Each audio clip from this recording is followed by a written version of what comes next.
Olá, boa tarde. Prevenção e enfrentamento à violência doméstica. O Centro de Defesa da Vida Irmã Edviges Rossi, mais conhecido como CD Vida, que fica na Baixada Fluminense, no Rio de Janeiro, presta atendimento psicossocial, orientação jurídica e terapia para ajudar mulheres que se encontram nessa situação. A iniciativa foi reconhecida pelo Conselho Nacional de Justiça. A CD Vida ganhou o prêmio CNJ Juíza Viviane Vieira do Amaral, na categoria Organizações Não Governamentais. No Jornal da Justiça de hoje, vamos conhecer o trabalho desenvolvido pela organização, mas esse é apenas um dos destaques do dia. Vamos aos demais. Sessão da Corte Especial do Superior Tribunal de Justiça analisa a decisão da ministra Laurita Vaz, que determinou o afastamento do governador de Alagoas. Tribunal Superior do Trabalho dá posse hoje à nova direção. A direção do Tribunal Superior do Trabalho e do Conselho Superior da Justiça do Trabalho terá o ministro Lélio Bentes Corrêa como presidente. O ministro Aloísio Corrêa da Veiga assume a vice-presidência e a ministra Dora Maria da Costa a Corregedoria-Geral da Justiça do Trabalho. E ainda a sessão plenária do TSE. Corte Eleitoral decide pela suspensão de propagandas eleitorais contra a imagem dos candidatos à presidência da República.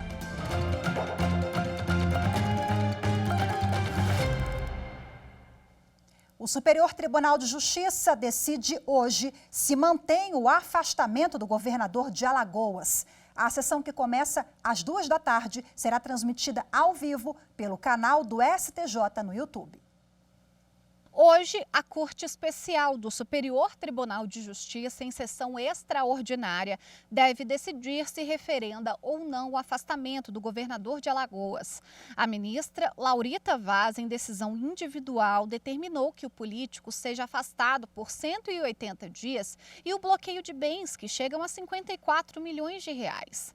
Na última terça-feira, em operação também autorizada pela ministra, a Polícia Federal cumpriu 31 mandados de busca e apreensão em imóveis dos investigados. O inquérito corre em segredo de justiça e apura a existência de uma organização criminosa especializada em desvio de dinheiro público que estaria atuando no estado desde 2019. O ministro do Superior Tribunal de Justiça, Reinaldo Soares da Fonseca, decidiu que a contagem de pena em dobro em complexo prisional em Pernambuco deve ser analisada sem as restrições da justiça local. Devido à superlotação carcerária, a Corte Interamericana de Direitos Humanos determinou em novembro de 2018 que fosse contado em dobro cada dia de pena cumprido pelos detentos no Complexo do Curado, e que, no caso dos condenados por crimes contra a vida ou a integridade física e crimes de natureza sexual, uma equipe profissional realizasse exames criminológicos para indicar a conveniência ou não da contagem em dobro ou sua aplicação em menor medida.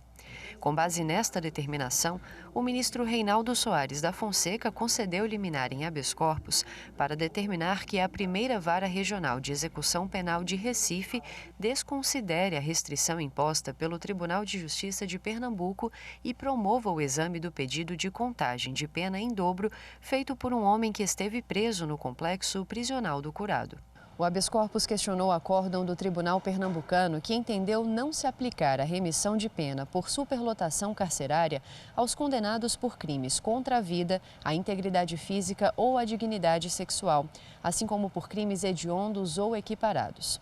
A defesa alegou que foram descumpridos termos da resolução da Corte Interamericana de Direitos Humanos e que houve violação à jurisprudência do STJ e do Supremo Tribunal Federal. O ministro relator, Reinaldo Soares da Fonseca, destacou que os tribunais superiores consideram que as sentenças emitidas pela Corte de Direitos Humanos têm eficácia obrigatória e vinculante, além de produzir autoridade de coisa julgada internacional com eficácia direta para as partes, sendo que todos os órgãos e poderes internos do país são obrigados a cumpri-las. Ao conceder a liminar, o ministro determinou ao Juízo de Execuções Penais competente que promova o imediato processamento e o exame do pedido de cômputo da pena em dobro apresentado pela defesa, desconsiderando a restrição aos crimes equiparados a hediondo.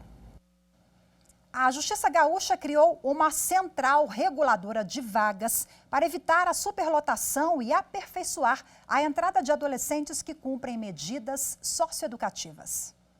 A criação da Central Reguladora de Vagas do Sistema Socioeducativo foi uma recomendação do Conselho Nacional de Justiça.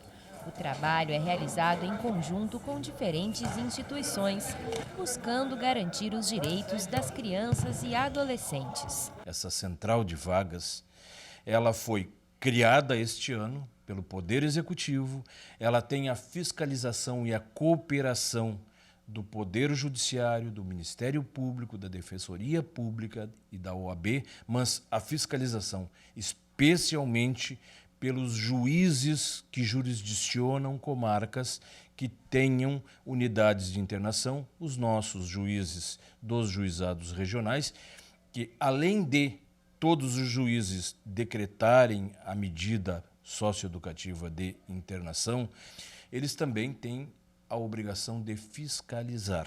A Central de Vagas já está funcionando em uma sala dentro da FASE, em Porto Alegre, há cerca de um mês. A proposta é evitar a superlotação nas unidades socioeducativas de internação de semiliberdade e internação provisória em todo o estado. Até o momento, mais de 80 vagas já foram deferidas pelo sistema. No momento em que o juiz decreta a internação de um adolescente, ele pede a vaga para a Central de Vagas. E esse sistema tem que funcionar, dentro de um fluxo de atendimento rápido, porque criança e adolescente é a garantia constitucional de atendimento prioritário. A vaga sai do Poder Judiciário e a vaga vem para a Central. É a Central que vai verificar quais unidades podem receber adolescentes, quando as unidades estão superlotadas. Esse gerenciamento das vagas agora está dentro da FASE. Então, elas são deferidas por regional. Regional, por exemplo, pedidos vão chegar regional de Porto Alegre, regional Pelotas, regional Uruguaiana, regional Santo Ângelo, Caxias do Sul, Santa Maria. Então, vão chegar, a Central tem essa população diária dentro das unidades. O pedido chega, a unidade tem vaga, o pedido está ok, vai sair a vaga. A unidade está lotada, vai ser consultado o juiz se ele tem interesse que a vaga seja deferida em outra unidade próxima à regional. O juiz vai poder ter essa escolha, ele pode querer ou não tirar o menino da sua regional. Isso é uma possibilidade também. Toda a proposta está em implantação, estamos fazendo diversas reuniões para adequação de todo o fluxo da Central de Vagas, porque não deixa de ser uma novidade para todos nós, mas já estamos com ela em pleno funcionamento. E agora nós temos uma proposta de mudar o espaço físico, de mudarmos toda a equipe de funcionamento para estruturar de uma forma de que possamos dar um retorno praticamente imediato ou no menor prazo possível para a liberação das vagas, para o melhor atendimento ao adolescente socioeducando, o que vai dar uma qualidade no nosso trabalho, com certeza. O Tribunal Superior do Trabalho realiza hoje a sessão solene de posse da nova direção para o biênio 2022-2024. Quem traz os detalhes é o repórter Pablo Lemos. A sessão solene está prevista para as 5 da tarde aqui no plenário da Corte. Será em formato presencial e com transmissão ao vivo pelo canal do TST no YouTube e também pela TV Justiça. Pelos próximos 2 anos, a direção do Tribunal Superior do Trabalho e do Conselho Superior da Justiça do Trabalho terá o ministro Lélio Bentes Corrêa como presidente. O ministro Aloísio Corrêa da Veiga assume a vice-presidência e a ministra Dora Maria da Costa a Corregedoria-Geral da Justiça do Trabalho. Eles foram eleitos em sessão extraordinária por unanimidade em 15 de agosto. O atual presidente do TST e do CSJT, ministro Emanuel Pereira, deixa a corte em virtude da aposentadoria. Quem o acompanhou durante esse tempo foi a ministra Dora Maria da Costa como vice-presidente e o ministro Caputo Bastos como corregedor-geral da Justiça do Trabalho. Veja a seguir ONG CD Vida do Rio de Janeiro se destaca pelos 24 anos de trabalho em defesa das mulheres. Vamos conhecer a iniciativa daqui a pouquinho no próximo bloco. Voltamos já.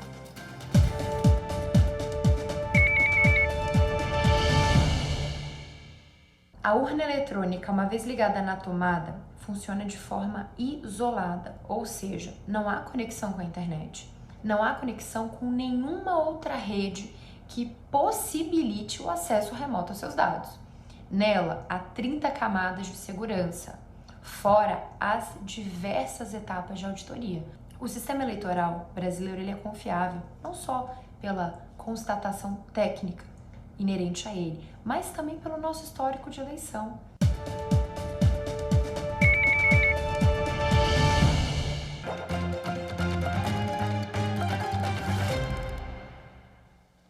A ONG CD Vida, do Rio de Janeiro, ganhou o prêmio CNJ Juíza Viviane Vieira do Amaral, na categoria Organizações Não Governamentais. A instituição se destacou pelos 24 anos de trabalho em defesa das mulheres. O Centro de Defesa da Vida, Irmã Edviges Rossi, mais conhecido como CD Vida, atua na prevenção e enfrentamento da violência doméstica e familiar na Baixada Fluminense. A ONG presta atendimento psicossocial, orientação jurídica e terapia para ajudar mulheres que, em função do medo, insegurança ou vulnerabilidade financeira, desenvolveram distúrbios ou doenças psicológicas. A entidade promove também ações para gerar trabalho e renda a elas. A CD Vida também promove palestras com informações sobre como evitar o ciclo de agressões no ambiente familiar e sobre como identificar situações de violência e reconhecer as vítimas que precisam de ajuda. Além dessa ampla atuação, o Centro de Defesa da Vida, Irmã Edviges Rossi, criou a campanha SOS Mulheres, de arrecadação de alimentos e itens de higiene, para dar suporte às famílias chefiadas por mulheres. Mesmo em meio a essas realizações, a organização está prestes a fechar as portas. A ONG perdeu o financiamento de 2 entidades que ajudaram na construção do projeto ao longo dos 24 anos, por causa das dificuldades enfrentadas na pandemia. Bom, e agora para falar mais sobre o assunto, eu converso ao vivo de forma remota com a coordenadora do CD Vida, Raquel Narciso. Olá, Raquel, seja bem-vinda, boa tarde para você. Conta pra gente como é que é o trabalho de vocês. Raquel fala direto de Duque de Caxias, na Baixada Fluminense, no Rio de Janeiro. Já são 24 anos, né, de atuação na defesa pelas mulheres, né, Raquel? Isso mesmo, boa tarde a todos e todas que nos acompanham. O CD Vida, ele nasceu em 1998, é o primeiro equipamento de atendimento a mulheres em situação de violência da Baixada Fluminense. Quando o CD Vida nasceu, não existia nem a Lei Maria da Penha, não existia outro serviço aqui na Baixada de atendimento a mulheres em situação de violência. Hoje a gente atua a partir de 3 eixos. O primeiro dele é o Projeto Vida, que a gente fala que é a nossa menina dos olhos, onde a gente oferece atendimento psicológico, orientação jurídica e orientação social às mulheres para que elas se fortaleçam e acessem os seus direitos. A gente também está num território muito marcado, para além da violência, pela desigualdade social, então a gente entende que a dependência econômica é um dos fatores que impedem a mulher de romper o ciclo de violência. A gente oferece, então, estratégias de geração de trabalho e renda, com oficinas, cursos. A gente também tem um outro eixo que é de formação para as mulheres sobre os seus direitos. A gente, nesse eixo de formação, também dialoga com toda a sociedade, com adolescentes, com crianças, com famílias, sobre o que é a violência, que nem sempre é fácil de identificar, e como enfrentá-la, né, como prevenir. Então, nesse eixo, a gente oferece palestras, rodas de conversas, seminários, cursos. Além disso, um outro eixo nosso é a articulação política. Desde o início, o CD Vida entendeu que combater a violência contra a mulher não é um trabalho de uma entidade só. Então, a gente se articula junto com o movimento de mulheres do município, junto com outros atores sociais, para que sejam instituídas, né, efetivadas políticas públicas para as mulheres, tanto de segurança quanto de moradia, de emprego, de renda e socioassistenciais. E durante a pandemia, como disse aí a reportagem no início, né, a gente implementou a campanha SOS Mulher, de combate à fome, que desde o início as mulheres que a gente aqui atende são mulheres em situação de vulnerabilidade social, além da situação de violência. Então, elas desde o início da pandemia ficaram mesmo sem ter o que comer. Então, pediram socorro e a gente, né, implementou essa campanha. Raquel, a gente acompanhou na reportagem que, infelizmente, vocês passam por problemas financeiros, né? Com risco até de fechamento. Mas isso não impediu que o projeto, né, seguisse ali ajudando as mulheres. Eu imagino que com a ajuda da comunidade também, de parceiros, né? E aí agora veio esse reconhecimento com o prêmio do CNJ. Como é que vocês esperavam essa premiação? Como é que foi a notícia? A gente se inscreveu no prêmio sem muitas pretensões, né? Mas queria muito receber. A gente confia no nosso trabalho, é um trabalho sério e comprometido com a vida das mulheres.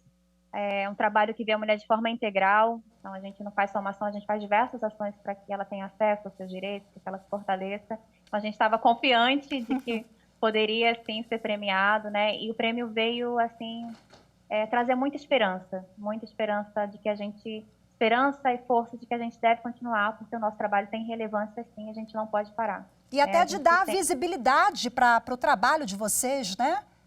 Exatamente. A gente tem busca de novas parcerias e a gente, um prêmio de uma organização, de uma instituição com tanto prestígio quanto o CNJ, nos dá muita credibilidade e a gente acredita que ele pode também dar essa credibilidade que a gente precisa para novas parcerias, né? A visibilidade e a credibilidade para fazer novas parcerias. Com certeza, a gente fica na torcida. Quantas mulheres são atendidas mais ou menos atualmente aí no centro? A gente atende em média por mês 50 a 60 mulheres. Né? Isso só no eixo do Projeto Vida, sem contar as palestras, as rodas de conversas que a gente faz. Aí a gente atende um público bem maior. Qual é o serviço? Quem nos acompanha e quer ajudar ou quer participar, quer contar com o atendimento de vocês, quais os canais? Então, a gente tem um canal de WhatsApp que a gente implementou também na pandemia, que é o atendimento online.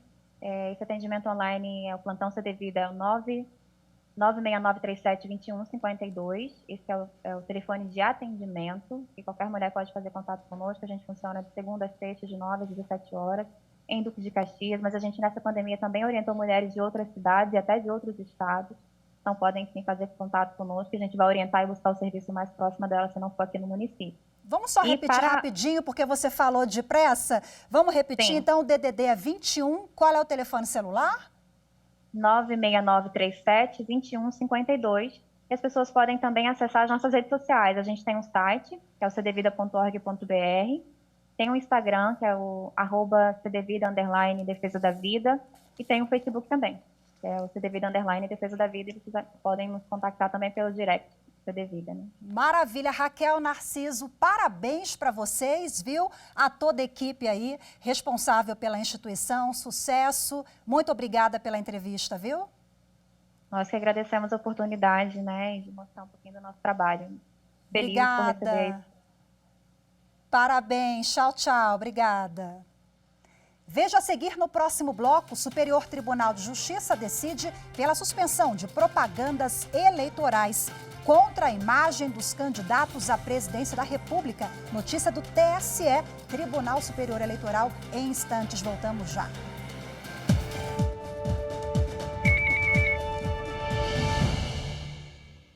A urna eletrônica garante que o maior número de pessoas possam participar das eleições por meio dos seus votos. Por isso, há diversos mecanismos de auditoria e de verificação dos resultados, como, por exemplo, a cerimônia de votação paralela. Se você ainda tem alguma dúvida, busque informações sérias e seguras. A urna eletrônica é o portal para a democracia no Brasil.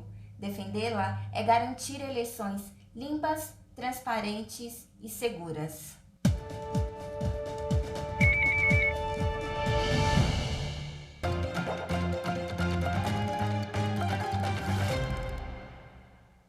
Terminou há pouco a sessão plenária do Tribunal Superior Eleitoral. E é para lá que vamos agora, ao vivo, direto para o TSE, conversar com o repórter Henrique Amaral, que acompanhou a sessão e traz todos os detalhes para a gente. Olá, Henrique, muito boa tarde para você. Conta quais foram as principais decisões. Boa tarde, Rafaela. Boa tarde a todos. Bom, na sessão desta manhã, que acabou agora há pouco, os ministros julgaram 3 processos referentes às eleições presidenciais deste ano. Tá? O plenário do TSE determinou a suspensão de uma propaganda da coligação Brasil da Esperança, que tinha um vídeo com uma entrevista descontextualizada, uma entrevista antiga descontextualizada do atual presidente da República e candidato à reeleição Jair Bolsonaro. O TSE também determinou a retirada do Twitter de um vídeo que feria a honra do ex-presidente Luiz Inácio Lula da Silva, que também disputa as eleições presidenciais deste ano. E, por fim, Rafaela, o TSE determinou que um canal do YouTube chamado LulaFlix retire do ar um vídeo sobre o chamado kit gay. Rafaela. Muito obrigada mais uma vez pelas suas informações, Henrique. Tchau, tchau.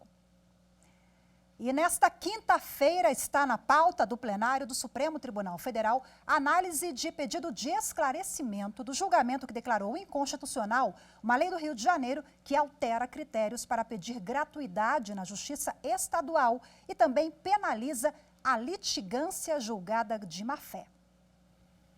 A ação já foi julgada pelo plenário da Corte em sessão virtual.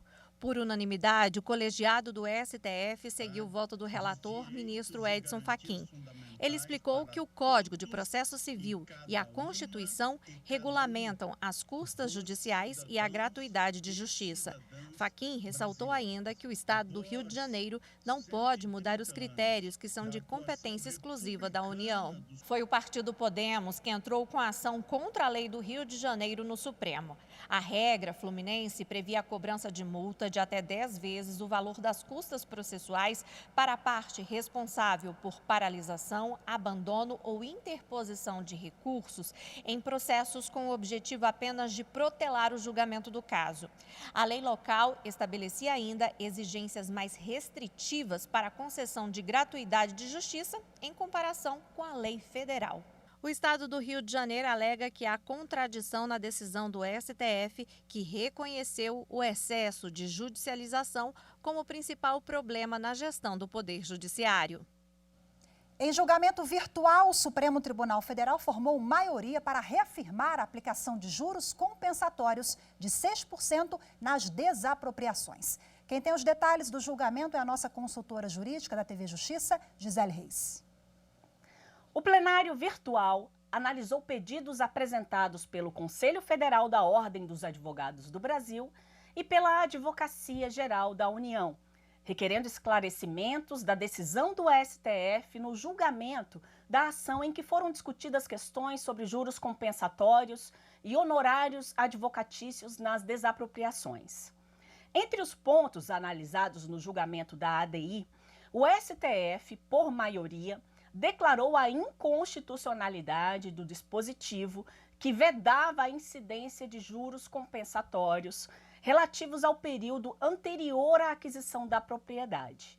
Mas, de forma equivocada, constou no resumo do julgamento que o Supremo teria declarado a constitucionalidade deste dispositivo.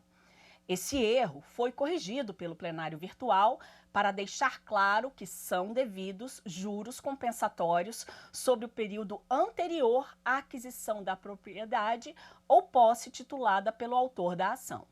Os ministros também esclareceram a partir de quando a decisão do STF, que entendeu legítimo o percentual de juros de 6% ao ano e não mais 12%, deveria ser aplicada. A OAB queria que a decisão do Supremo passasse a valer apenas a partir do julgamento. A AGU pleiteava o contrário. Por unanimidade, ficou decidido que a decisão do STF deve retroagir ao tempo da edição da lei, para evitar a transformação da justa indenização em uma injusta indenização em relação ao poder público. Injusta porque passaria a enriquecer aquele que foi desapropriado, já que o valor que vinha sendo apurado a título de juros era maior que o valor principal da indenização.